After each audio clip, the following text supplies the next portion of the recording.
These are the lesson 3 notes that you should have in front of you to fill out, talking about triangle, angle, sum, and quadrilaterals. We're going to use the stuff we know about angles. We're going to have to use some of the stuff that we've been using on parallel lines that you are assessed on, and it's also going to get into isosceles triangles. So looking at the first example, this should be something that isn't new to you. At some point in your life, somebody told you that triangles, if you add up their 3 angles, they will sum to 180 degrees. So another way of notating it is for that picture, angle A plus the measure of angle B plus the measure of angle C is equal to 180 degrees. So for that means, in a problem, if you are given 2 out of the 3 angles in the triangle, you can write an equation where you take all 3 angles and add them up and set them equal to 180. Some of you will not need to write this equation at this time, but you should know how, because there will be problems later that you won't be able to do unless you write an equation. We're going to combine like terms and get 132 plus x equaling 180. And when we use our subtraction property of equality, we will get a 48-degree angle for x. The next example is a lot more involved here. They give us some information. So we have one big triangle ABC.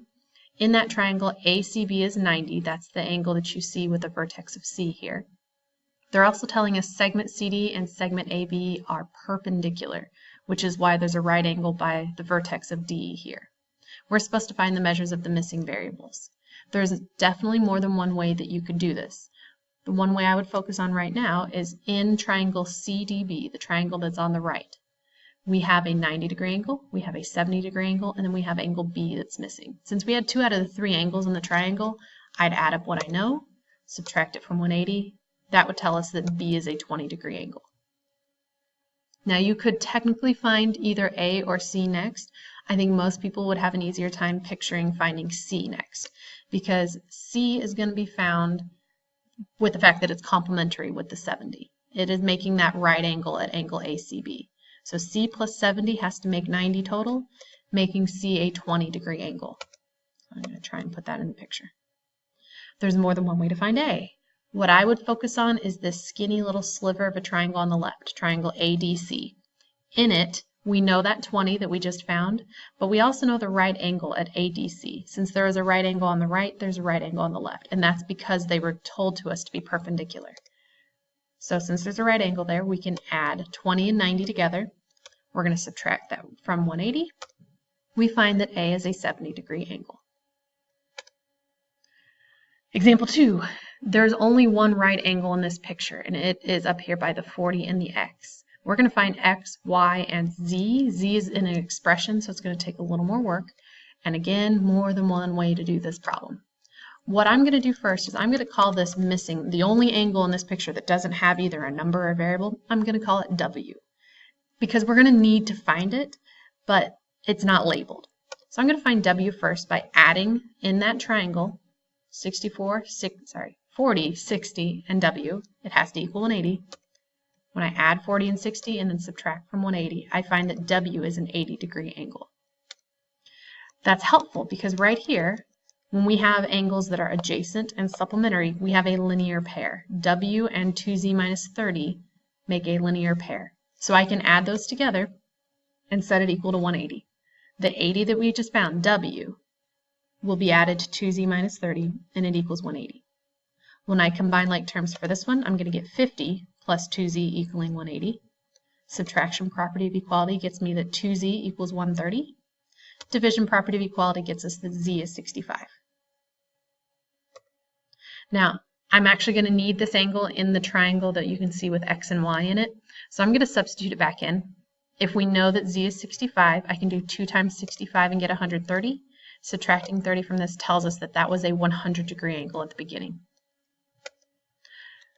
I could have done this at the beginning, and I almost started to before I remembered that I didn't write it down first, but you could do it at any point. What we have here is a right angle. We have 2 complementary angles. 40 plus x has to equal 90 degrees. So we can reason that x would be a 50-degree angle. So we have a 100-degree angle there. We just found a 50-degree angle, and that is in a triangle with y. So I can add the 50, the 100, and y. I wrote W, sorry. That should be a y right here. That's a typo on my part, sorry. 50 plus 100 gets us 150. Subtracting it from 180 gets us that y equals 30, not W. Y is equal to 30, and now we found all our variables. Example 3 is just a word problem, but it's saying if the measure of angle A is 3x, B is 5x, C is 4x, I want the measure of angle A. So rather than something with variables, I want to know, oh, it's 27 degrees or something like that. So because they're angles in a triangle, you could draw a picture of that if you wanted, but we definitely know that the 3 angles in a triangle sum to 180 degrees. So I'm going to add like terms. I'm going to add their coefficients, getting us 12x. I divide by 12. We now know that x is 15. But the question is, what is the measure of angle A? At the beginning of this problem, they told us that angle A was 3x. And if we can replace x with 15, we now know that the measure of angle A is a 45-degree angle. Example 4 is really, really similar. The difference being that we don't have 3x, 5x, and 4x. We have 3 square root x, 5 root x, 4 root x. But if they're angles in a triangle, they still sum to 180 degrees. And since they're an equation, they're all like terms, we can still add their coefficients. We still get that 12 root x equals 180. We're still, just like the last problem, going to divide both sides by 12. The difference is here at the end. I have that square root x equals 5, and we need to undo that.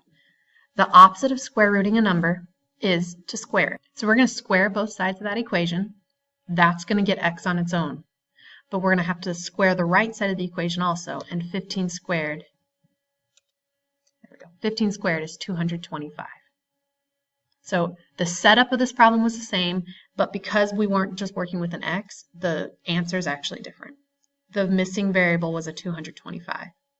But when we go to substitute that in, because they're still wanting angle A, we're still going to fill in for x, but this time I'm going to fill in 225 because that's what we found x to be.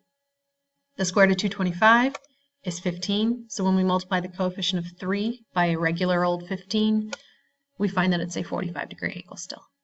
So similar, but just slightly different. We can classify triangles by their sides. I'm sure you've heard of these, but I'm also sure that half of us forgot them by now, so let's go back through them. When we talk about a scalene triangle, we are talking about having no sides congruent to another. They're all different numbers. So like a 3, 4, and a 5, that would be a scalene. If it's isosceles, we have 2 sets of congruent side lengths. So maybe we had a 3, and a 2, or something like that. An equilateral is where all your sides are congruent, a 5, 5, and a 5. An equilateral triangle is also a regular triangle. Regular is when you have your sides are all congruent, but your angles are also all congruent.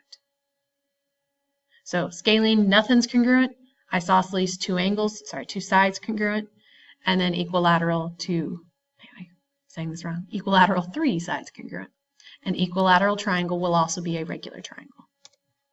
So we have this little Venn diagram kind of describing all of our triangles. Triangles just being the big bubble. If you are a triangle, you will fit in this bubble. Some triangles in that bubble will also be considered isosceles. Some triangles will have 2 sides equal. But inside the bubble of isosceles triangles, you will also have equilateral triangles. Some will not only have 2 equal, you'll actually have 3 sides equal. So equilateral triangles are also isosceles because they're in that bubble. They're also triangles because they're in the big bubble.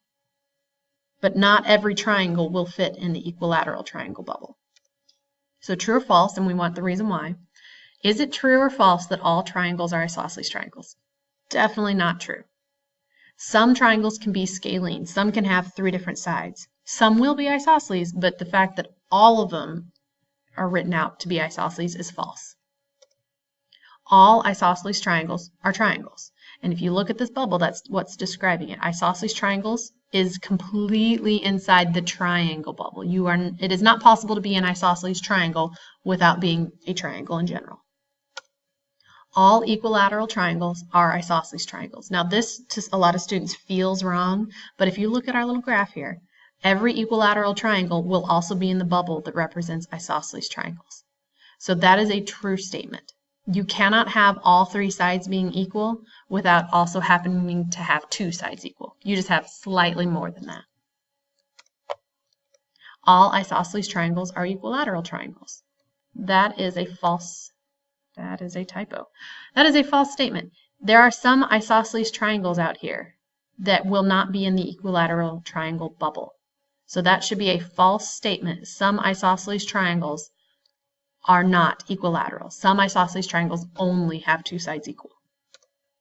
Some right triangles are isosceles triangles. That is a true statement. It is possible to have a right angle, but also have two sets of congruent sides. It would look something like this. So not all right triangles will be isosceles, not all isosceles will be rights, but some of them will be.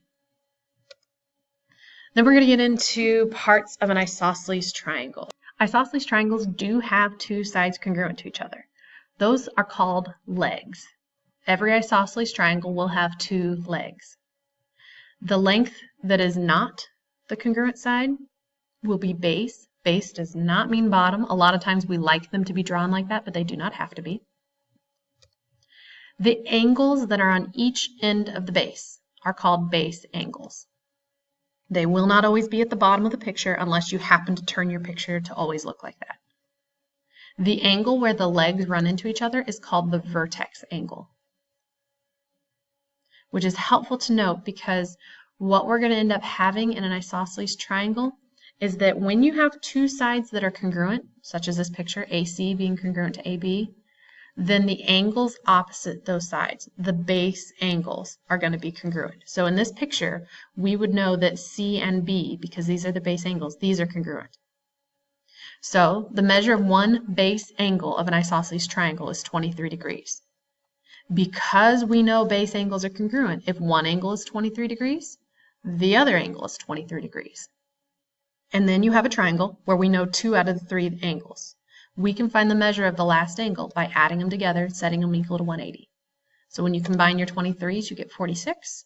When you subtract that from 180, we would have a vertex angle of 134, which means my picture is horribly not to scale, but the measure of the missing angles can still be found using any type of sketch. The two base angles would be 23 degrees. The vertex angle would be 134 degrees. You're going to be practicing some of that on these IXLs, so make sure you're really getting the idea of triangles adding to 180, and then there's going to be some that are just classifying them, telling is it scalene, is it so on and so forth.